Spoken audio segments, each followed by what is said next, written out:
from our 22 News Broadcast Center, this is 22 News in Focus.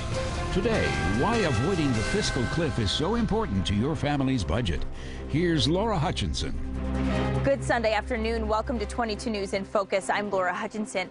The deadline to avoid the so-called fiscal cliff is approaching, and lawmakers have yet to come to an agreement.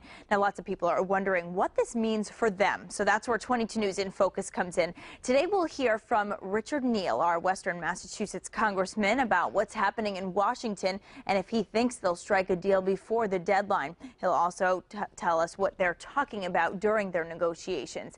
Then later in our program, we'll talk to financial, political, and tax experts about what this could mean for you if something isn't done. We'll tell you what tax breaks would expire if a deal isn't reached and how that could impact your bottom line. But first, our interview with Congressman Richard Neal from earlier this week.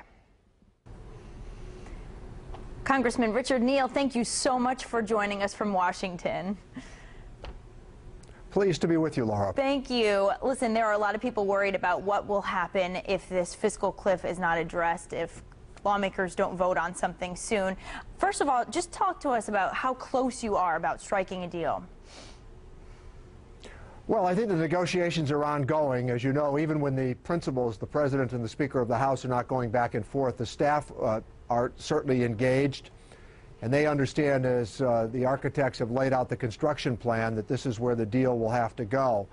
I actually think that it's the sort of negotiation where it might not appear as though progress is being made at the moment, but then all of a sudden you could have an agreement. Congressman, help us understand what the sticking points are here. What do the Democrats want? What do the Republicans want? I think the sticking point for the Democratic Party is very clear. And that is, for 12 years, we've had tax cuts that have disproportionately benefited people at the very top. In 2001, taxes were cut by $1.3 trillion. And then in 2003, those taxes were with us through 2012. The difficulty is you have 1,700,000 new veterans. You have 45,000 men and women who have served us honorably, who have been wounded. And we're looking at paying down the cost not just of the wars in Iraq and Afghanistan, but we're also looking at many of the other issues that are in front of us that we're going to demand revenue. So our position is to keep tax cuts for the middle class up to a ceiling of $250, and then to eliminate the Bush tax cuts for people at the very top, which incidentally is about 2% of the population. And what do the Republicans want? What are they hoping for here, and what don't the Democrats want to give them? You know, what are the real sticking points here? Well, the Republicans have long targeted the entitlement programs. They would like to see the age of Medicare eligibility raised, and for us, that's a very complicated issue, largely because it will add costs, not subtract them. They seem to have moved away from Social Security once the President said that it was off the table. But it's important to point out that Social Security has had nothing to do with any of the financial problems that the country currently faces. I think what's noteworthy here is this. On January 19th of 2001, we had balanced the budget for 4 successive years, and we're staring at a surplus of $5.6 trillion. After fighting 2 wars and cutting taxes by $2.3 trillion over 12 years, we find ourselves in the fiscal situation that we currently are. So asking for revenue from people at the very top, I don't think is unreasonable. Congressman, I'm sure that you've heard and can understand that there are a lot of people here in Western Massachusetts who are concerned about what will happen if nothing is done this year.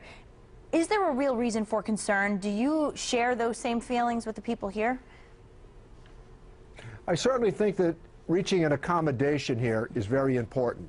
At the same time, I don't think it's calamity if nothing happens on January 1st, but you can't go much beyond January 1st or 2nd. And I think that if we could have, for example, a temporary agreement that might kick this into the early months of next year, where we take some of the tension out of the system that incidentally should have come out of the system after the elections were over, but remain with us. So I think there is some room here to lower our voices and to find an agreement that we can live with, understanding that nobody that I know endorses the idea of these huge deficits And at the same time, asking for a solution, I don't think, is an unreasoned position. Congressman, what do you think are some of the real effects that we could feel here in Western Mass if nothing is done? We're hearing everything from taxes going up to significantly to possibly slipping back into a recession. What do you think we're actually going to experience here? Well, you have to take note not only of the immediate tax issues, but alternative minimum tax is another huge issue for people in the Pioneer Valley. That has to be addressed. There are many other tax extenders that have to be addressed as well as part of this agreement. Not to understate the role that raising the debt ceiling has to play in these negotiations. If we were just to go to January 1st, over a period of weeks and months, $500 billion of cuts in domestic spending would take place, and about $500 billion of revenue increases would take place. Now, that's not something that's going to happen on January 1st. But it certainly puts us on a path to those problems becoming exacerbated as the months go on if we can't reach an agreement. And I'm ever so hopeful here that if we can't reach an agreement that people love, we can reach an agreement that people respect. Tell us what it's like right now in Washington as you're sitting down to the negotiating table. What is the feeling down there among lawmakers? Well, I think there's an anxiety about what might happen after January 1st. But I also think that the work of the committees continues. We met today as members of the Ways and Means Democratic Committee. We had a chance to talk about what we thought were the important issues. We want to not only address the debt ceiling issue, but we want to extend unemployment benefits. And we talked about Medicare and Social Security and Medicaid as remaining priorities. And we believe that the president has a very strong hand going into these negotiations, as has been indicated by not only polling data, but I think Speaker Boehner's position would be that the president is negotiating from strength. So I think that the Speaker needs some room on the Republican side to try to assuage some of the fears that they have and to move them away from some of the demands that they've made. But I also think for him it's important that he try to reach consensus in his own caucus. Remember, just because the president and the Speaker of the House might reach an accommodation, that doesn't mean that they can automatically sell it to the respective members of their own parties. There will be that additional challenge in front of them. Okay, and what does the timeline look like for you right now? When realistically do you think that you can meet and reach an agreement? What does the timeline look like? Well, as I indicated, the negotiations are ongoing, Laura, and the respective staff, they're laying out a number of scenarios. As you would note, the president and the Speaker conferred yesterday. And I assume that those considerations are going to be with us for the next few days, with the understanding, as I noted before, that once the details of the plan are established, then the respective leaders will go back and try to sell it to their party members. Okay, and if history repeats itself, we certainly know that it's possible to go to the very last day until midnight. What are you anticipating, and what do you want people here in Western? Let me give you... Yeah. Let me give you three examples. The Bush budget back in '91, George Bush Sr. was a very important consideration. And then Bill Clinton's two successive budgets in the mid-'90s. They put us on a glide path to prosperity. And if you recall during those years, it's important to acknowledge that the unemployment rate was 3.8% and 22 million jobs had been created. In addition to this understanding that it was the greatest period of economic prosperity in American history with Clinton tax rates. So my point is that much of the hand-wringing that has taken place at this time ought to be at least contrasted with the successful model that we developed as Democrats and Republicans with presidents of two different parties during the 90s to put us on a path to fiscal sustainability. Okay. What do you want people here at home to hear from you? A lot of people are really concerned about what could happen. What's your message to them today? That people of goodwill and reasoned positions ought to be able to find an accommodation to make sure that we remain competitive in the new world order, and not to miss the fact that we can protect these entitlement programs for the American people, and at the same time asking people at the very top, the 2%, to pay a bit more is not unreasonable. Okay, Congressman Richard Neal, I want to thank you so much for joining us from Washington. This fiscal cliff is certainly something we've been talking a lot about. We'll be continuing to watch it closely. Thank you so much for joining us today.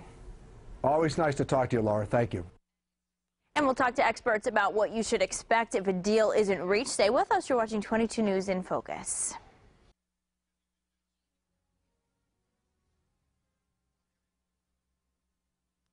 You're watching 22 News in Focus. Today we're talking about the fiscal cliff. We've just heard from Congressman Richard Neal about what the fiscal cliff negotiations look like in Washington and whether he thinks a deal will be reached before the deadline. In just a little bit, we'll talk to an accountant about what you need to know about your taxes if nothing is done. But first, joining us now is financial advisor Mark Teed of Raymond James Financial, Senior Vice President of Investments. Thank you so much for being here. Thank you, Laura. This is great. So what do you think about what's going on in Washington? First of all, you just heard from Congressman Richard Neal. You've been following this all along. Yeah. What are your thoughts about what's going on? Well, I think Congressman Neal laid it out beautifully. He talked about both sides, exactly where the positions are. But from a stock market perspective, what's most interesting, and I think probably most shocking to most Americans, is that the market reacted positively instead of negatively. Most people, when they call and they hear fiscal cliff, it just sounds so awful. And they think the market's going to go down, it's going to come crash. I can't tell you how many calls I got thinking the same thing. Yeah. But strangely enough, since Election Day, the market's actually trended up. Why is that, do you think? 'Cause we've been talking about that around the station, actually, just wondering, how could that even possibly happen? Well, with all due respect to Congressman Neal and the politicians in Washington, I think the market has looked at this, looked at it a long time ago and said there's nothing here. They're going to figure it out. And if the past is prelude, at some point they're going to get together, they're going to have a conference, they're going to put their arms around each other, and everybody's going to be happy. But the market doesn't wait for that. The market anticipates long before that. So I think the market's already looked at this issue and said there's nothing here. So for someone who's asking themselves right now, are my finances safe where they are? My investments, my savings, do you think that there should be any kind of relocating right now? Well, I think the most important press conference was yesterday when Ben Bernanke spoke for about an hour. It was almost unprecedented the way he talked about lack of transparency. He basically laid out the whole plan of the Fed. I think that was the most illuminating press conference for investors. He essentially said that he's going to backstop the economy. He's going to be there when we need him. He's going to try and get the joblessness rate down to 6.5%. And he was probably more important for investors to listen to yesterday and going forward than what's going on in Washington. Okay, sounds like you don't think that this is going to happen. We've heard from a lot of people that they think that this is and they're preparing for the worst. Sounds like you're very optimistic that it's not going to happen. I'm very optimistic that it's going to be solved. And even if it isn't solved, I have a feeling that the pressure after January 1st, which Congressman Neal talked about, will be so intense that their deal will be done.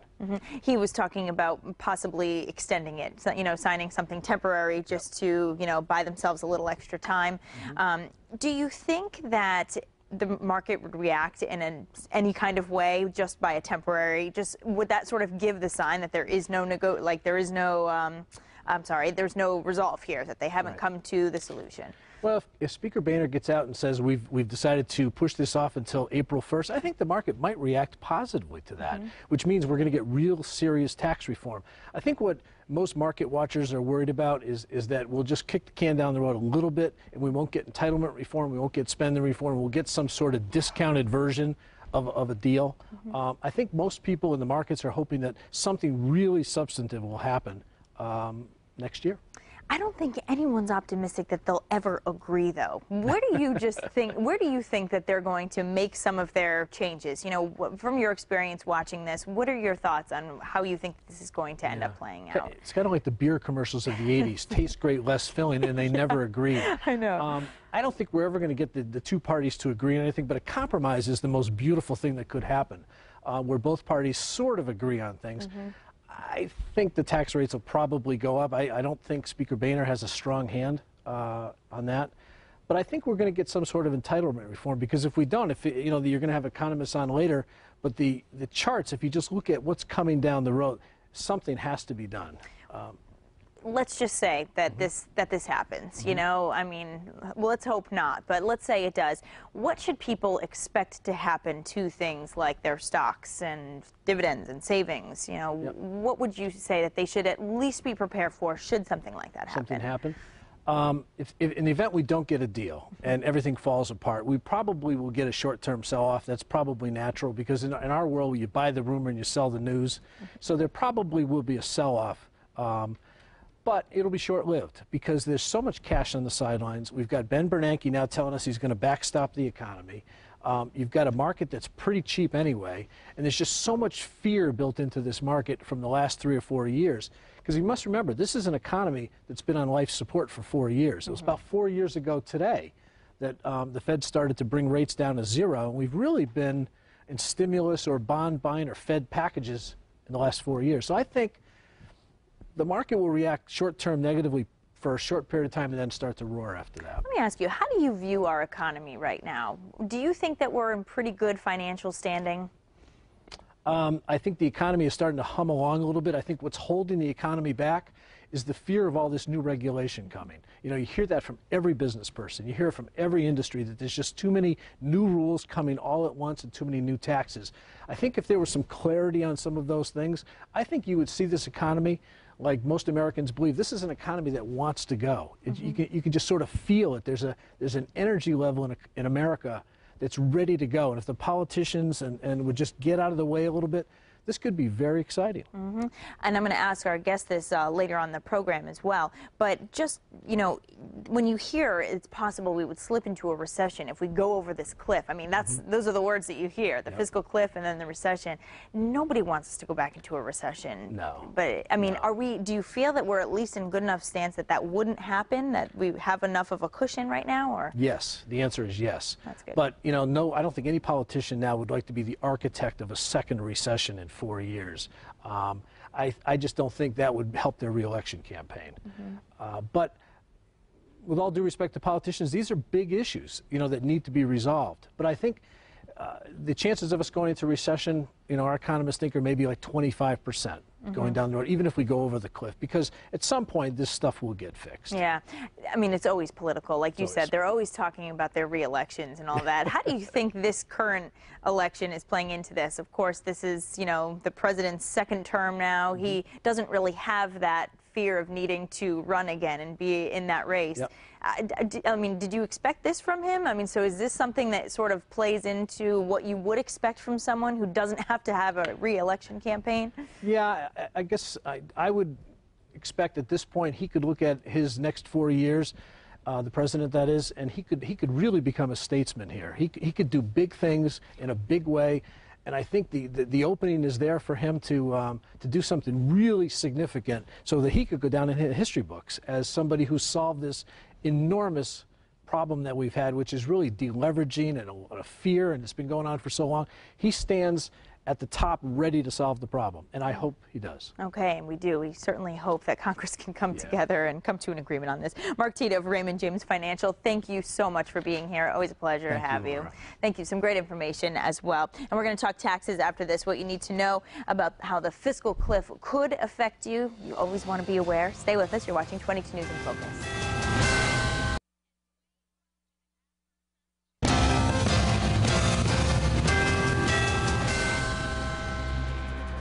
You're watching 22 News in Focus. Today we're talking about the looming fiscal cliff that I'm sure you've been hearing about. We're talking about what that is and what it means for your finances. Joining us now, we have certified public accountant Andy Pignatiere with some insight into how the fiscal cliff could affect the average American's taxes next year, their income, everything, their bottom line. Thank you so much for being here. I appreciate it.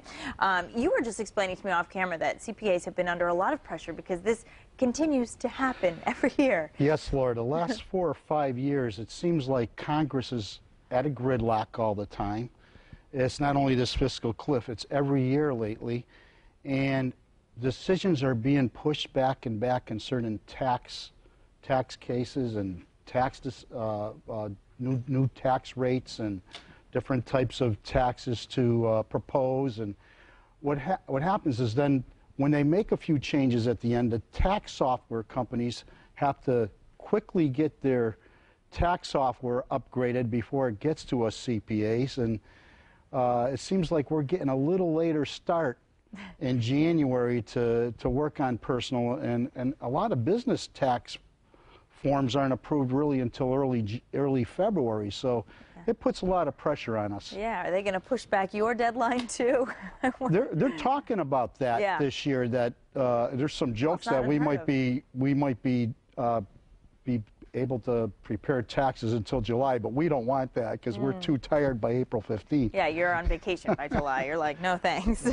So talk to me about what some of your major concerns are right now. Of course, people are trying to get their finances in order, and this is obviously impacting that. Well, some things that are going to happen, Laura, obviously everybody knows that the 2% FICA is going to go, our FICA rates for the average worker are going back up 2%, so that's 2% less in your pay. An average worker making $50,000 a year will have a 2% pay cut. That's $1,000. It's $20 a week. We're concerned about the accelerated depreciation for small businesses being downsized dramatically. Small businesses need incentives, tax incentives, to make investments in businesses. And Mark, in the previous session here, was correct in saying people have a lot of money, they're able to invest, but they're afraid to invest. The small business owners want to know what the impact is going to be on all the tax situations before they invest in more machinery. So, and they like faster write-offs, and faster write-offs for businesses create more opportunities, because when you buy equipment, you create more jobs. Sure. And when you create more jobs, we get more people in the private sector on the payroll, and that payroll tax revenue brings in, the dollars to offset those tax write-offs. Education credits could be lost. Medical deductions are definitely going to be harder to take. They're going up to 10% of adjusted gross income. If your medical expenses are going to have to be higher than 10% of your adjusted gross income to get deductions. And right now, without any legislation passed, every estate over $1 million would be taxed federally, which is, all you need is a nice house and a 401k and a couple $100,000 in bank, and if you die, you're going to have a federal estate tax. Wow, my goodness. And so how would some of these impact you? You mentioned the education and the medical. How would somebody really feel that impact? What would that look like? Oh, when you have a child in college and you're getting like a $2,500 tax credit for education, that's huge. Right. Because, that's less that family has to borrow.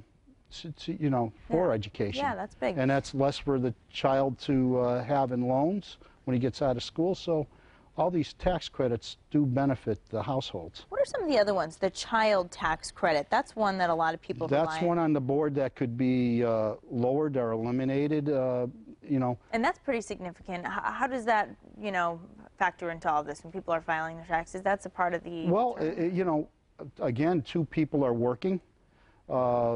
A lot of businesses do have programs where you could lower your wages by $5,000, an approved child care program with the company. And not only that, if you take your child to a nursery school or an after-school program, it might be worth that spouse working extra so they could get those tax credits. If you lose those tax credits, some people are going to take a hard look at should the spouse work at all. Because it's going to cost too much in taxes, and they might want to watch their own children. So how does this impact you as you're putting these together? I mean, these are the things that you must be factoring in as people are coming to you with their tax situations. Talk to me about how this works for you now. Well, people have a lot of concerns. For instance, investments. With the Obamacare going into effect, you're going to see for single people over $200,000 in income and married couples over $250,000 income, a 3.8% tax on capital gains. And if you're also if you're in that making in that bracket, if you have your interest in dividends and you're over that income level, you're going to get an extra 0.9% Medicare tax. So people are concerned about. The investors are concerned about the capital gains and the Medicare tax. Right now, capital gains are scheduled to go way up. And capital gains is really a stimulus for the economy, much more than one would think, because capital gains create jobs. When you go into the stock market, you get a capital gain, you get a lower rate. Or if you sell a piece of real estate on a long-term capital gain, you're creating jobs in the stock market on the administrative and sales level. Right. And the same thing with real estate. You'll create more real estate brokers. The market's starting to come back a little there. Yeah. And I hate to see these capital gains on investment properties go way up in tax again because, you know, these incentives create jobs. So who do you think would be impacted the most by this? Well, again, I think right now the 2% and the 53% that work, the workforce is generally going to pay more in taxes through less deductions allowed, less credits allowed if the fiscal cliff does occur. All the workforce will be affected, more so the 2%. What do you want people to know about what this fiscal cliff actually is? I mean, you must have people come to you and ask you that, and a lot of it is the taxes, and you know, there's how would you simplify that for? They're looking for safety. They're looking for long-term safety, and it's hard in this market with so many uncertainties and a fragile economy. We're still a fragile economy. Yeah. We have a long way to go. They're concerned that the banks are going to fold, insurance companies might collapse, extreme. and insurance companies are huge. They could buy banks, you know. So they're very safe investments, but the low interest rates bother the people. They're looking for long-term safety. How do you think people can soften the blow, so to speak? You know, I mean, what are things people can be doing now before the end of the year to put themselves in a good position? Well, there's two things about capital gains, Laura. If you have some long-term capital gains you held over a year, and you're concerned about the impact of the higher capital gains rates and the Medicare tax, it'd probably be good to talk to your financial advisor and go over some of your long-term gains and sell them and trade them before the end of the year to get pay a lower tax. And if you really want to buy that investment back like a stock, if you wait at least 31 days, you could buy it back at a stepped-up basis. And also people with long-term loss carry-forwards, if they have gains to take them now, because of that Medicare tax could push them in the upper bracket.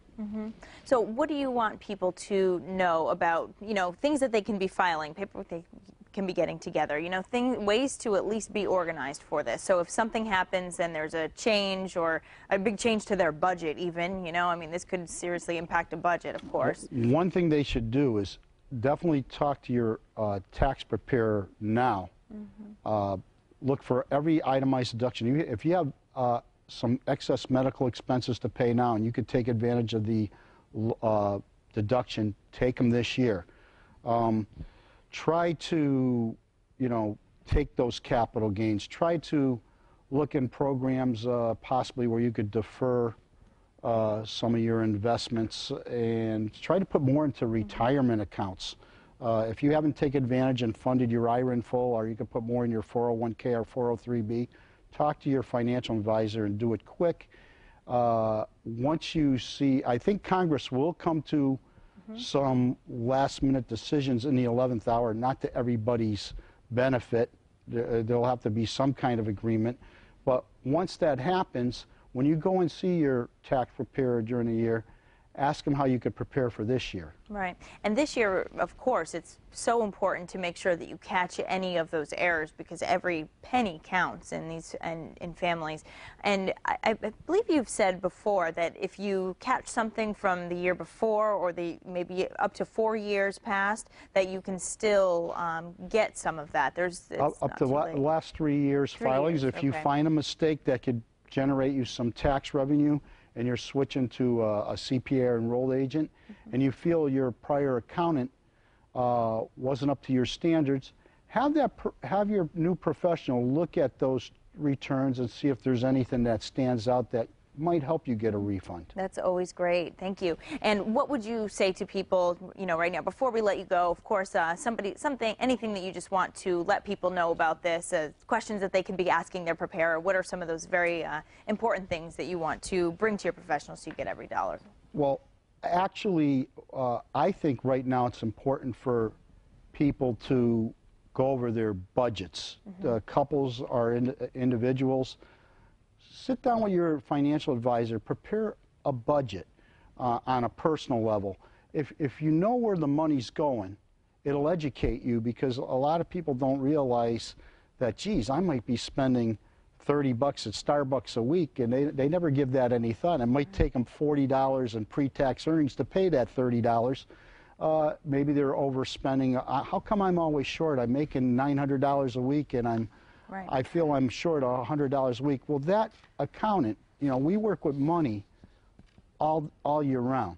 We could look at that budget. We could tell you, okay, there's a couple things here that you could fine-tune, and then you should upgrade that budget on a quarterly basis, like if homeowners insurance went up. Sure. You know, and communicate to your spouse about it if you're married too, because two people that work together do well financially. It's amazing what you can learn when you start writing things down, exactly what your budget is and all that. Andy Pignatera and Sagan, thank you so much for being here. Really appreciate it. Always some wonderful information. Thank you for having me. And we're going to talk about how the fiscal cliff could impact our economy and, of course, politically as well. Stay with us. You're watching 22 News in Focus.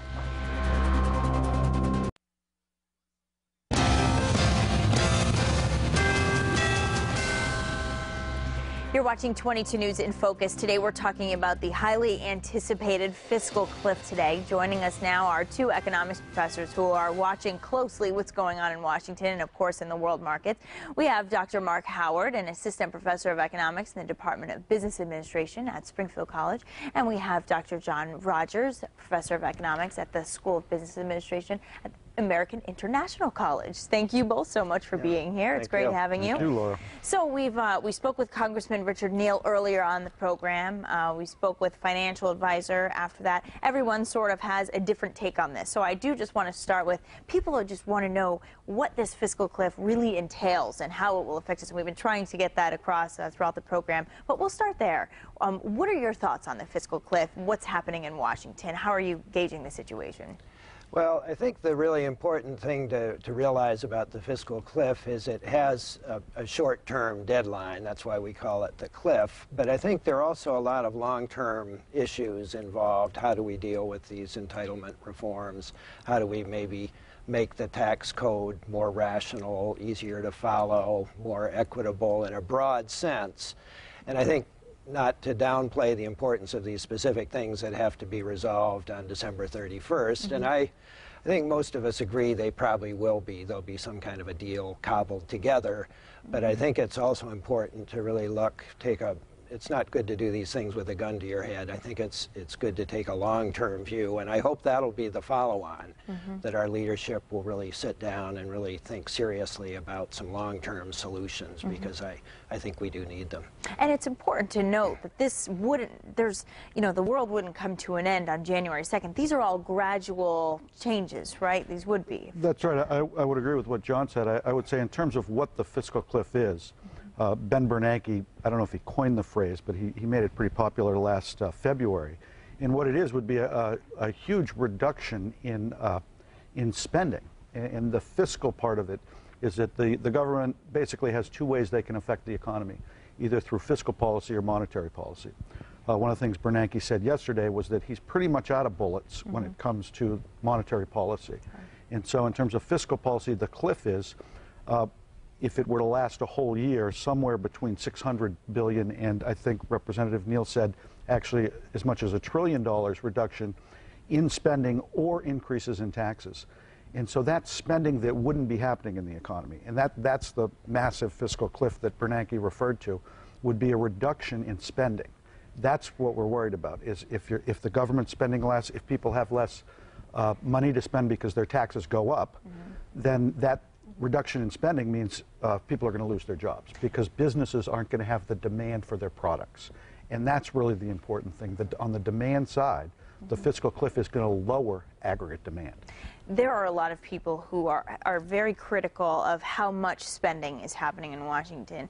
It's an unpopular question, I'm sure, but is there any good in this fiscal cliff? I mean, would we see a dramatic reduction in the national debt that could be somewhat positive, or is this just going to be too many jobs lost that there is just no good that actually could come out of it? Well, whole idea was to impose, because the Congress and the President couldn't come to an agreement back in the summer, they said, we'll make a drop-dead date where these things will actually happen. The taxes will go up and the spending will come down, and that will reduce the deficit. But it'll do it in a rather messy, chaotic way, and I think both of the previous speakers that you had on talked about the uncertainty, that apart from the messiness of it, there's just a lot of uncertainty in terms of where's the tax code going, what's going to be cut, what's not going to be cut. If you look at the military budget, I mean, the military is not prepared to just take across-the-board cuts. I mean, this is a very complex military machine, and if we're going to wind it down, which I think most people think we should reduce military spending, but it has to be done in a very orderly way for the purpose of both security and the people involved. I would just add to that, this is also a short-term versus a long-term issue. Whereas long-term, everyone agrees that we have to get the debt and the deficits under control. Sure. But in the short term, we're in a recession. I mean, we're not technically in a recession now, but if we were to go over the fiscal cliff for a whole year, the Congressional Budget Office has estimated that we would fall back into a recession with, again, about $600 billion reduction in spending and increase in taxes. That's going to cut about 2 percentage points off of GDP, and it's going to increase unemployment by 1 percentage point if that were to take effect. So it is messy, and the messy part would be a short-term reduction, which it's just not the right time. The right time to deal with the deficit is when we have closer to full employment. Okay. And Andy Pignatier, our CPA, was just talking about how he's had to go through this year after year. He said he thought maybe the last 5 years it's been down to the wire like this. It's very frustrating to hear the same topic, too. You hear about the Bush-era tax cuts. Is there ever a point when there's a new norm, you know, and they just decide that this is the way it is, we're not going to change it, you know? I mean, how do these gradual changes actually happen, or do you literally just keep talking about it year after year? Well, I would hope, and I think eventually we'll have some kind of a grand bargain, which really should involve a pretty basic overhaul of our entire tax code. And I think the problem right now, it's a bit like World War I trench warfare. I mean, each side is pretty much dug in, and they're beholden to the base of each side of the party. And it's very difficult to get any constructive dialogue going. Hopefully it doesn't take a financial crisis such as is going on in Europe right now, but it might, because our public finances are a mess, and we can't just continue to borrow $1 trillion every year. So we need to sort it out, and there are a number of pretty interesting proposals that are out there, including pretty much scrapping the whole tax code and going to a value-added tax or a consumption-based tax, which would make the economic growth aspects of it much more attractive and competitive. We need to deal with the corporate taxes. Our corporate tax here is the second highest in the world. If we're going to attract investment or attract American companies' capital back into the U.S., we have to make it attractive. So there are a lot of things that need to be addressed beyond these specific issues related to the fiscal cliff. And you can't talk about the fiscal cliff without talking about the debt ceiling, of course. Do you think that this is something that should be raised again? I mean, we've raised it recently, you know, and we've really made history by continuing to raise it. Do you think that this is something that we're going to have to do again? Absolutely, and that should be off the table. The notion that we wouldn't raise the debt ceiling, we know what would happen. Then the financial markets might panic. Right. The U.S. government right now can borrow money cheaper than it's ever been able to. The notion that should be our primary concern right now, I think, is just wrong, and many economists, I think, would agree with that. I do want to just say one thing about the politics of the fiscal cliff. I don't think the Republicans can bring enough votes to pass anything right now that involves increasing tax rates. The Grover Norquist pledge that they took is forcing them into the position where they're going to prefer the fall off the cliff. Because when they fall off the cliff, when we fall off the cliff, what they're going to be able to say is we didn't vote for tax rate increases. The tax rates will automatically go up, and then they can vote for cuts. And they'll be able to take that back and say, look, I didn't go against my pledge, and they won't get primaried. And that's going to, I think that's really what's driving this. The Republicans are not going to come to the table with enough votes to pass increases in even the top 2% by 2%. They can't even get that through right now. So I think that's really where we're being driven to. But politically, can they really allow it to? Isn't that worse though? Because then you're the guy who sent us over the fiscal cliff. But if the fiscal cliff only lasts a week, and they make a deal in January to either push it back to April. Again, what they'll be able to do is say, we voted for tax reductions in January, because the rates will automatically go up on everybody, and then they can bring them back down. And politically, that'll be much more favorable for them. Okay, we're going to take a short break and continue this conversation after this. So stay with us. You're watching 22 News in Focus.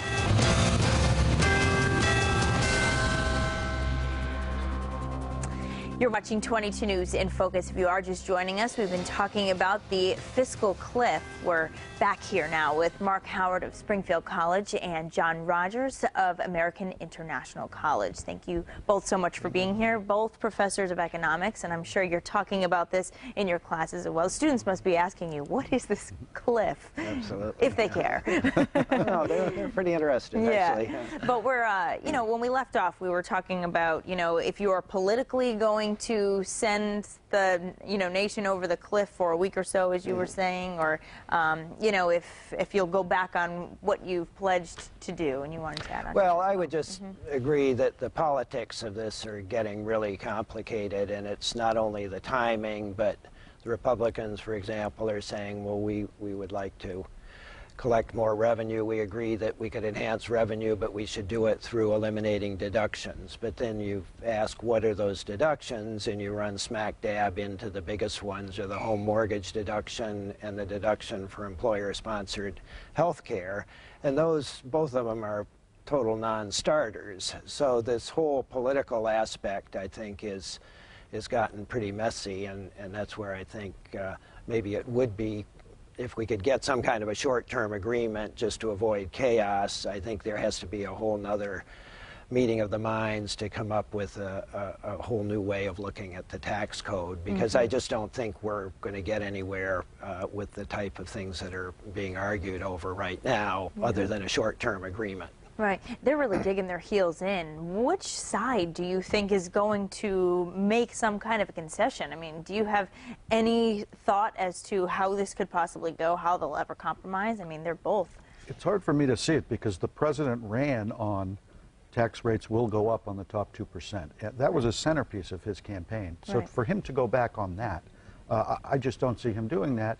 And alternatively, the Republicans seem to be getting more firm about their resistance to that increase. It seemed like they were ready to accept it. Some seem to be ready to accept it in the Republican Party, but not enough. They don't seem to have enough movement on their side to accept that. So on that particular issue, I don't see how they get around that right now. We're in mid-December right now. What do you expect from the markets as we get closer to this deadline?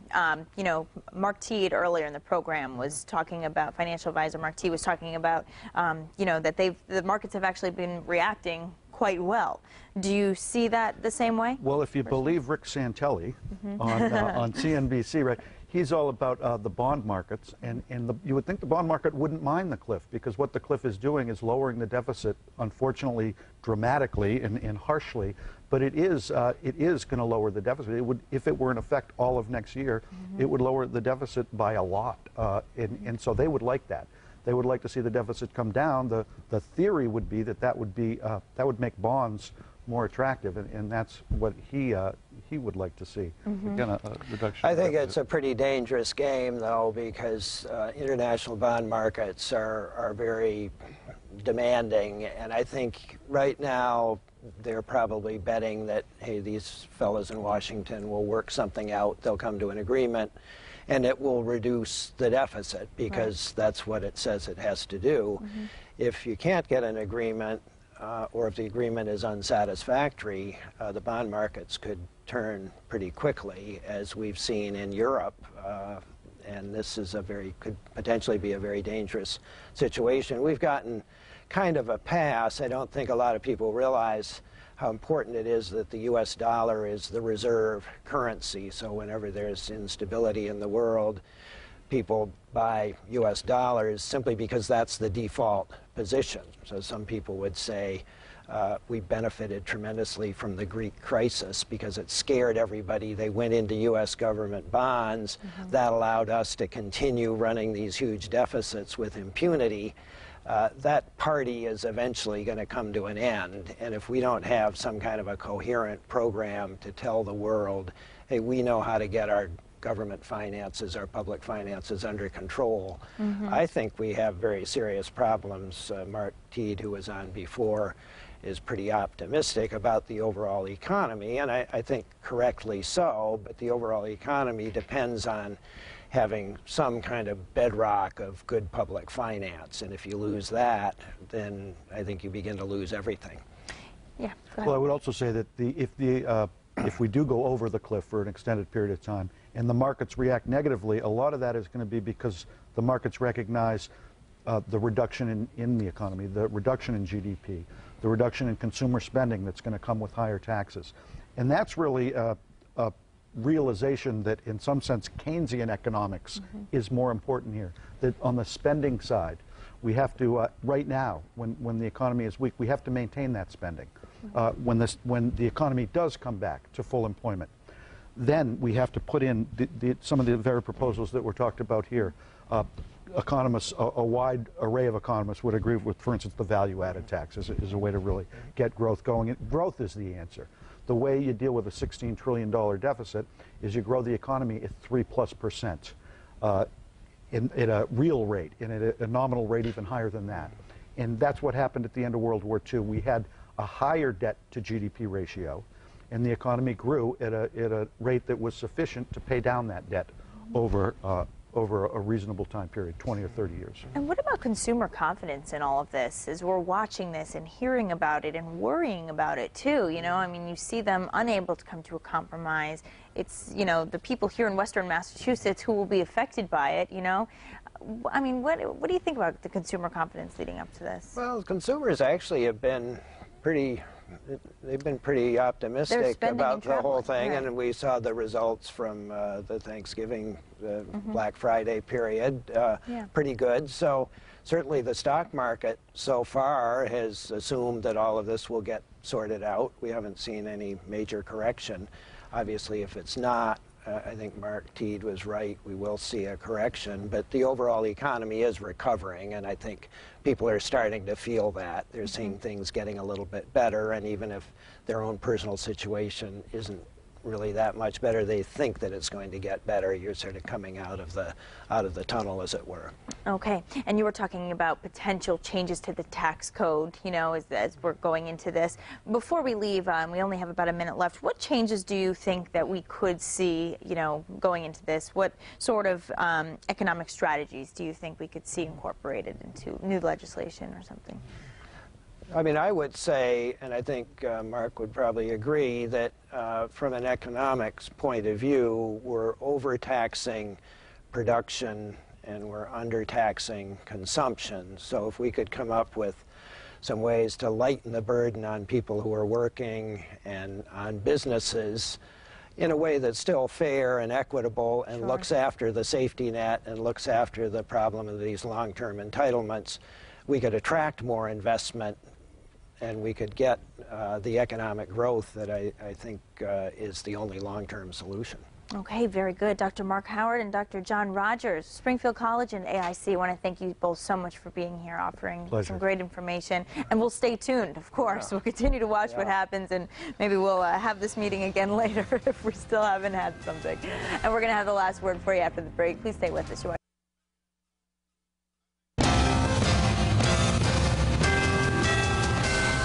You're watching 22 News in Focus. The deadline to avoid the so-called fiscal cliff is approaching, and lawmakers have yet to come to an agreement. Lots of people are wondering what this means for them, so that's what we talked about today on 22 News in Focus. We heard from Congressman Richard Neal and a number of experts to help us cover the assets of the fiscal cliff. That is our program for today. Thanks for joining us. You can watch it in full on our website, WWLP.com. Take care.